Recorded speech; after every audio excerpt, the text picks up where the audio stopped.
NFC presents the Gab and Juls show. Today, Jan Agafjortov joins the guys to review Bayern Munich's Champions League success. And now from the ESPN newsroom in London, here's Julian Lawrence and Stuart Robson. Hello and welcome to the Gab and Juls podcast. Hello as well to all the Bayern Munich fans. You are European champions. Well done you. Hello to PSG fans. You are not European champions. But keep the faith. Maybe one day you will get there. We have a big show today. No Gabriele Marcotti. He's on holidays with his family somewhere in Scotland with no reception, no television, no phone. I don't know how he's going to do it.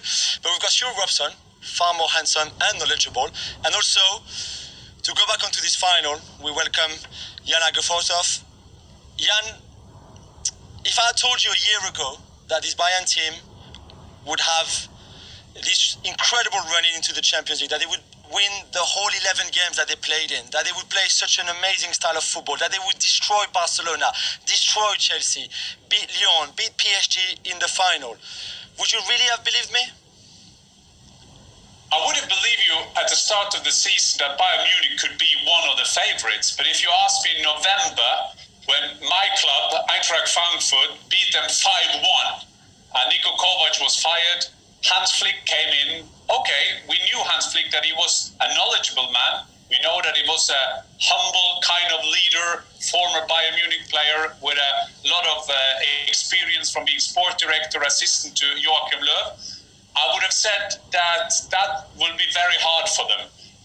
So the way he has taken that Bayern Munich team back together with his management and of course the player is very, very impressive. And I think that we can now see, when you see the records and you see the row of games they haven't lost, I think we can say that the winner of the Champions League 1920, it was the best team in the world who won the Champions League. Robo, you agree, right? This is the best, as close as PSG were maybe on the night, this is the best team in Europe by far? Absolutely, and Hansi Flick did a great job in changing the tactics. He's gone almost back to Pep Guardiola's way of playing, where there's a high press all over the field. They're trying to hold a high line. They're trying to dominate possession. And that's where he has to take credit, because it's a massive gamble. To hold that high line, you have to do a lot of work on the training ground to get that absolutely right, because it is a massive gamble. So he did a very good job from whenever he took over. Jan, what did he do exactly? Thomas Müller was really a bench player under Kovac. Alphonso Davies was not there because he only came in when there was injuries and they moved him back to left back. But what else did Flick really do in that team to make them that good, that strong? Well, I think that Thomas Müller is a symbol of that revelation, but sometimes Müller's been out and he's always coming back. I tweeted yesterday that Thomas Müller hasn't touched the ball yet, so he'll probably score soon. And he was very decisive in that pass that he did. He took three players around him, got the ball back to Kimmich, and then the rest is history, as they say. But I think it is a very valid point with the tactics. I mean, you need to be relying safe on your own philosophy when you pressure so high. It's like Bayern Munich are hunting the ball and the oppositions all over the place. And if we look back at Barcelona, there were times they had a lot of chances. Lyon had 5. PSG had enough as well, but still they kept going, and we were all thinking of the starting 11 yesterday from Hansi Flick. What would he do? Would he get Pavard in a bit quicker, because that right back four of Bayern Munich maybe against Mbappe will be a bit dangerous? But he knew that would change so much. I'll be steady following your own philosophy, and I think what he has done is sometimes it's a cliche saying this is the football develops, but I think that the way Hansi Flick is doing it and the way he has that high pressure is like unbelievable. After 1-0 yesterday, what did he do? Did he go back? No, we got even higher on the pitch, and I think that I'm so glad that coaches and players who are rewarded for their way of thinking and the way of attacking. And the amazing thing, Jan, is the fitness levels of the Bayern players. You know, when you see Lewandowski closing down, Thomas Müller closing down, the wide players closing down, the midfield players getting back and tracking back at the right time, the fullbacks getting high up the field and then recovering. The athleticism of those players has been magnificent. I think it's a very valid point that Bayern Munich got everything, and we did an analysis before the game yesterday. The way they score all their goals, they do it in so many different way. And if you saw yesterday as well, there were times that Manuel Neuer, we could claim he is the best goalkeeper in the world, but we can at least claim that he is the best goalkeeper in the world with his feet. But sometimes he just make that long ball. Sometimes you have to do it, and Bayern Munich can do everything. And I think very good point. They are so fit because high pressure means that you have to. When you stand high, you need a goalkeeper who is good because you got to play like Franz Beckenbauer did in the 70s as a libero for Bayern Munich. But their fitness level is unbelievable, and I think it is a warning to Barcelona. I think they can walk around playing football on other teams that is a bit stuck in the past. And certainly with PSG, that fitness level in the last 20 minutes, PSG had gone down the window. But Jan, finally, I don't know if you remember, but maybe, 8 months or 9 months ago, we were talking on the show about Manuel Neuer. Back then, he hadn't renewed his contract. Nubel was coming from Schalke. There was a lot of questions, and you've always said, don't worry, he's going to sign a new deal. But not so much the new deal, is how he went back to this kind of form after the injuries, after the doubts, after the World Cup, even when he was not... when Germany were not great, all the talk about Ter Stegen being the best in the world, etc. For Neuer to play a final of the Champions League, this is not friendly. This is the Champions League final at that kind of level. This is incredible, right? Exactly, and I think that sometimes for goalkeepers, when they're out with injuries, it's hard to get that rhythm back. But the way Neuer makes it, I think it's also a symbol of Bayern Munich, because we are talking about Thomas Müller, we are talking about Manuel Neuer, and that continuity that they have in this club. And I think it was also good yesterday to see all the players with the management celebrating out there. And if you notice, like Uli Hoeneß, Karl-Heinz Rummenigge, Salah Hamisic, with Oliver Kahn, I mean, there's and Hansi Flick, so many former Bayern players. So that culture, that continuity is so important out there with all the good players they have around, and Manuel Neuer is so important. And even the situation where there was an offside position, he saved that one as well. And he was standing there like a statue of King David done by Michelangelo, and it was like there's no chance you can come through here. And we can praise Bayern without criticizing PSG, because PSG were in the final of a Champions League final, and some great players in that team. But in this tournament, there was just one winner, and that was Bayern Munich. Thank you very much, Jan. That was great. I'm sure we will talk a lot, Robo and Jan, about Bayern Munich when the Champions League comes back, which is very soon. But for now, we just have to congratulate them. They were brilliant. Welcome back to ESPN FC Presents the Gab and Juls Show. And now with more on the Champions League final, here's Jules and Stuart. I won't lie, Robo, I didn't sleep much at all. I'm sure you last didn't. night. I felt... And you can lose a match... And I promise you, I would have rather PSG losing 4-0 or 5-0, really being battered, instead of having chances at 0-0, maybe the best chances, having Neuer as Bayern's best player probably in that game, and being so close, and yes, still so far, because Bayern did everything a little bit better than PSG. That's what they wanted. They were the better side through the campaign and everything. But that frustration I had, and the disappointment of being so close, and then my kids called and they were crying, and I was like, oh my God, and I was on a TV set somewhere, and I felt almost guilty not to be with them. But that feeling of almost there, but just not. What was missing? Well, I was looking at it from a neutral position. And after 5 or 6 minutes, I thought, Thomas Tuchel hasn't done his homework here. They were trying to play out from the back. They were playing balls straight into Marquinhos. I think they had it pinched off them 3 or 4 times. And then it all changed with one ball, big diagonal, out to Mbappe. They get in behind. Neymar makes a good run, and he obviously gets his shot away, and it's a good save. And from that moment on, I thought PSG grew in confidence, and they were able to play around the pressure. Bayern Munich didn't pressurise them quite as much. And it looked as though they, in that first half, that they had a game plan that was going to break Bayern Munich down. They just didn't take their chances. I think the chance for Neymar is a fairly easy one. When he gets sideways on, Manuel Neuer's left a lot of space to hit the far post. With his left foot, a player of his quality, you expect him to finish it. I didn't think Mbappe did enough when he was 1v1 against Kimmich on 2 or 3 occasions. He came in on his right foot, didn't move the ball quite well enough, or didn't threaten to shoot and go past his man. So they're the sort of areas where they didn't do quite well enough. I thought in other areas of the field they did well. I thought the midfield 3 stopped. Yes, Of course, Bayern Munich had more of the play.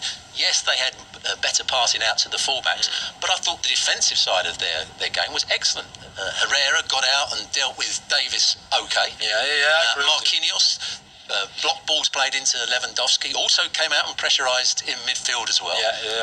And Paredes in the first half picked out 2 or 3 excellent passes. So I don't think there was too many things that PSG could have done better apart from the finishing in that first half. Yeah, and I think that's where the regret is so big. I think the players really felt it, like this missed opportunity, if you want, almost like there was a game plan. And of course Bayern also hit the post with Lewandowski, and they also had chances, and they were very good on the night anyway.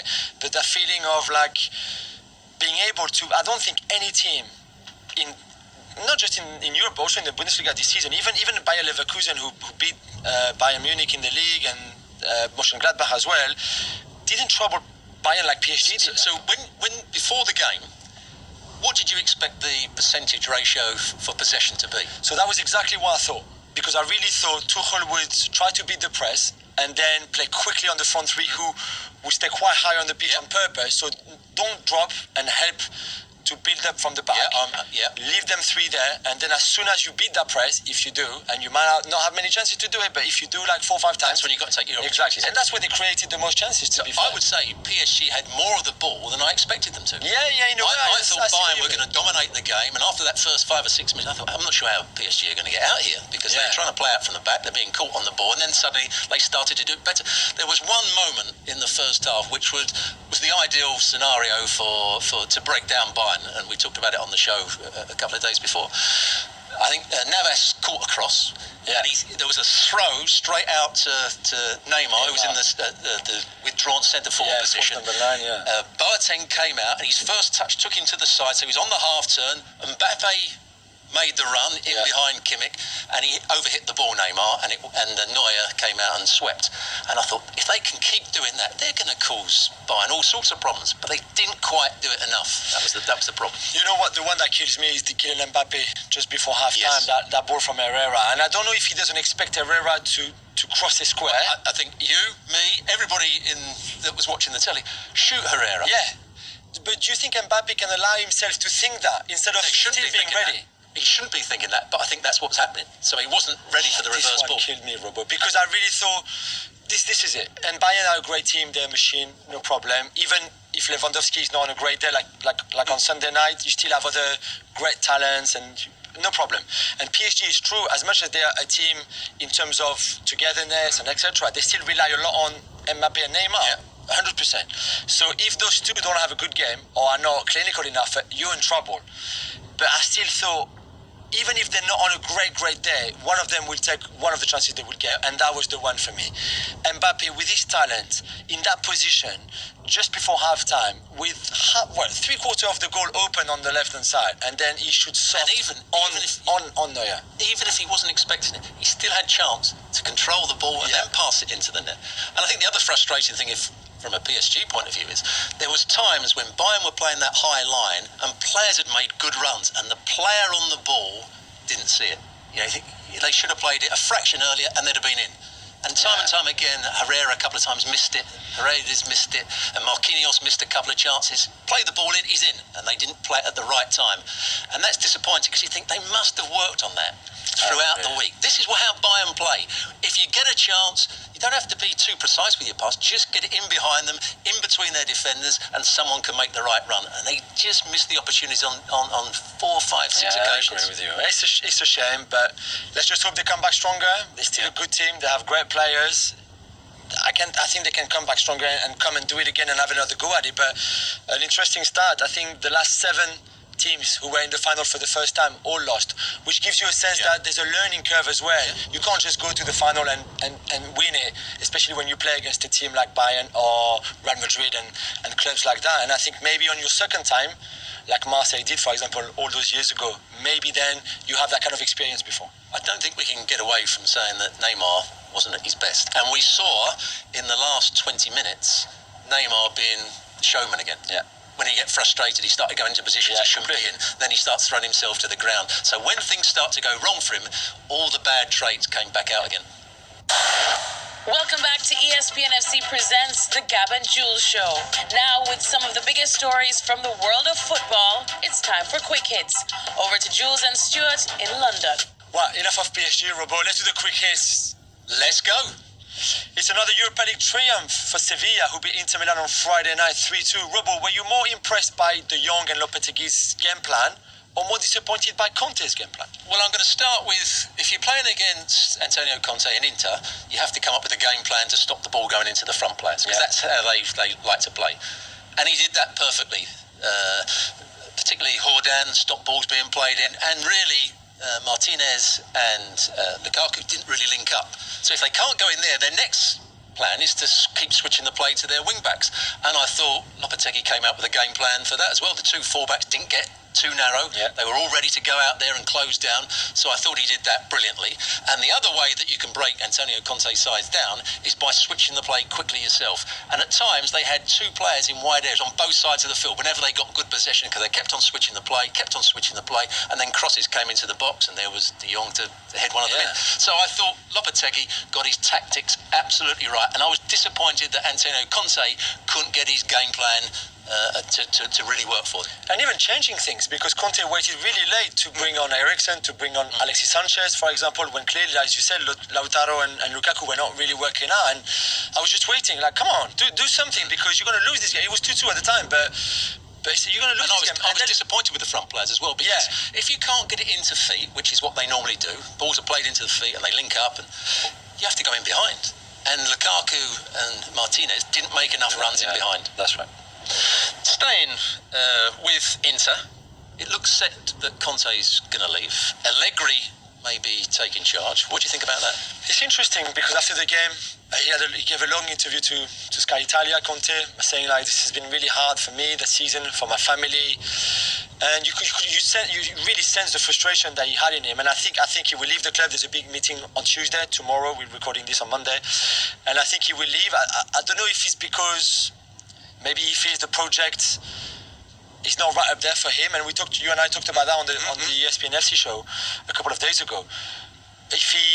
What makes him unhappy? I don't really know, because they've got money. This is a good squad already. This is a positive season. Second in the league, final of the Europa League. It could have gone much better. Maybe he's frustrated that Juve were there for the taking and they sort of missed that chance. And maybe he was disappointed by his own tactics, as we've been saying, in that final. I don't know, but it's a strange one. Why would you leave? I think he's a coach now that's had so much success. Remember, he won 3 titles on the trot. He then did very well with Italy, with a very poor side at the European Championships. Then he goes to Chelsea and wins the title in his first season, then has a poor second, so he then throws his toys out the pram and leaves.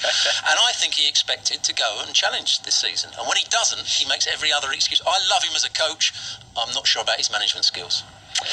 Well, Ben Chilwell is expected to join Chelsea this week after a deal was agreed between Chelsea and Leicester. Is £50 million right price for you for a player like Chilwell? 2 years ago, I'd have laughed you out of the room, because I watched him play in Toulon for the under-21s, and I think he was England's least impressive player. He looked very nervous, and when Christian Fuchs couldn't play, he came into the side, and I thought he looked nervous, he looked weak, he didn't defend particularly well. But that's all changed over the last couple of years. He's grown in confidence. He looks like he can do everything. He looks like Luke Shaw did when he was at Southampton. You know, and so 50 million's probably a little bit too much, but he's still going to be an exceptional left back, whether he's in a left wing back position or whether he's a normal left back. I think it'd be a great success for Chelsea. And 50 million seems to be the price. Walker, Mendy, Wan-Bissaka, more or less that kind of amount price for fullbacks. Sort of wages you've earned over the last couple of weeks. Now, Thiago Silva, another Chelsea target. Thiago Silva to Chelsea. Do you think that's a good move for him or for the club and for the club? Yeah, I mean, first of all, I want to say a big thank you to Thiago Silva. He gave 8 years to PSG. He was great. Of course, there were lows, but there was a lot of highs as well. I thought he did well against Bayern in a tough game against Lewandowski, and I think I would have loved him to lift that trophy for his last ever PSG game. It was not to be, but I think he would be good for Chelsea because he's got that experience. And he's free as well. I mean, he will have a signing on fee and high wages, but in the sense that if you put all your money on Chilwell and Havertz, for example, and then you're still in the centre back, he's there, not costing you anything in transfer fees. I think that's a really good deal, even if he's 35. I think there's so much experience there. He's a really great character, personality to have in your dressing room. So would you say that's his greatest strength at the moment? His experience, his character, his knowledge? Yeah, to lead the other Chelsea centre-halves? Yeah, and I think the younger centre-halves will learn from him a lot, even if the language might be a little bit of a barrier at some point, but that we have no problem. Yeah, but I think, and physically, he's still so fit. And yeah, maybe the pace of the Premier League might be an issue. Maybe we'll have to adapt a little bit. I don't know how many games he would play, but I expect this deal to go through, and I expect it to be a good signing. Mino Raiola announced on Sunday that Paul Pogba was staying at Manchester United, Robo, and that maybe talks for a new deal would start, and maybe he could even extend his deal. If you were Pogba, would you be okay to stay, happy to stay? And if you were Ed Woodward, would that be a good deal for you to keep him and extend his deal? I think I would say yes to both counts. I think Paul Pogba has started to show everybody what a great player he can be, because when he was at Juventus, I thought he was the best midfield player in the world at times.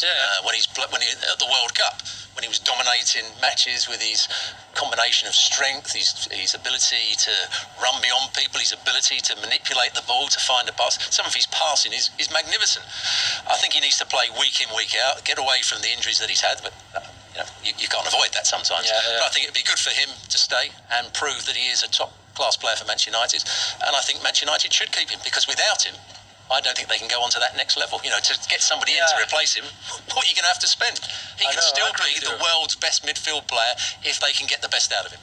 And I think it helps if you're Raiola and Pogba of staying, because you know that there might not be anyone bringing the money to United right now to come and get you. Real Madrid is his dream, but they're not going to spend 100 million on him this summer. They don't have that money, and they don't want to anyway. So it's good for you, for your own strategy in a way, to say like, okay, we're going to stay. Let's open talks for a new deal, and it works. But I think he's convinced also about the project. If they go and sign Sancho, plus what they've built this season, I think he knows that this could be an exciting thing to be part of. Does Solskjaer's success encourage him to stay, or is it? Yeah, I think there's a bit of that. He gets on well with him. Yes, definitely. And he had him when he was a reserve coach at United, so they've known each other for so long. So I think that works as well together. Now we've finished the Men's Champions League. We're going into the Women's Champions League. Can anybody stop Lyon winning it? That's the question, Robo. They've won 4 in a row now, 6 in the last 10 years, I think, Champions League. They've been so dominant. They've got not just the most money, but the best players, and they treat this team like the men's team, in terms of facilities, transportation, everything. They look after those girls so well, and I think that's also why they've been so successful for all those years. And I think they played the semi-final against PSG on Tuesday night. This is a huge game. They met 2 weeks ago in the French Cup final. It was 0-0, went to penalties, and Lyon won down penalties. But PSG caused them a little bit of trouble. PSG have a great team as well. They beat Arsenal in the quarterfinals on Saturday night. This would be great. And then the other semi-final is Wolfsburg against Barcelona, which is a different style of football, but this could be very interesting as well. But I think if Lyon beat PSG, then they'd be a huge favourite to retain the title. And finally, Robo, Harry Maguire was arrested in Greece. We saw making the headlines for the wrong reasons. And he awaits trial for allegedly had a fight with policemen. I mean, we don't know exactly all the details, but does that mean he should lose the captaincy at United? What do you think? It shows that he can't actually be trusted, doesn't it? If you've gone away on a holiday and you've now allegedly got involved in some sort of fight, you've been charged, it doesn't reveal you as a particularly great inspiration to the other players, an example to the other players. So I think the captaincy will be taken off. I think he should lose the captaincy, but still be a top-class player for them. Well, that's all we have time for today, Robo. Thank you so much. Thank you to Jan as well. It was great. It was great chat. It's so more fluid when Margaret is not there, isn't it? It's just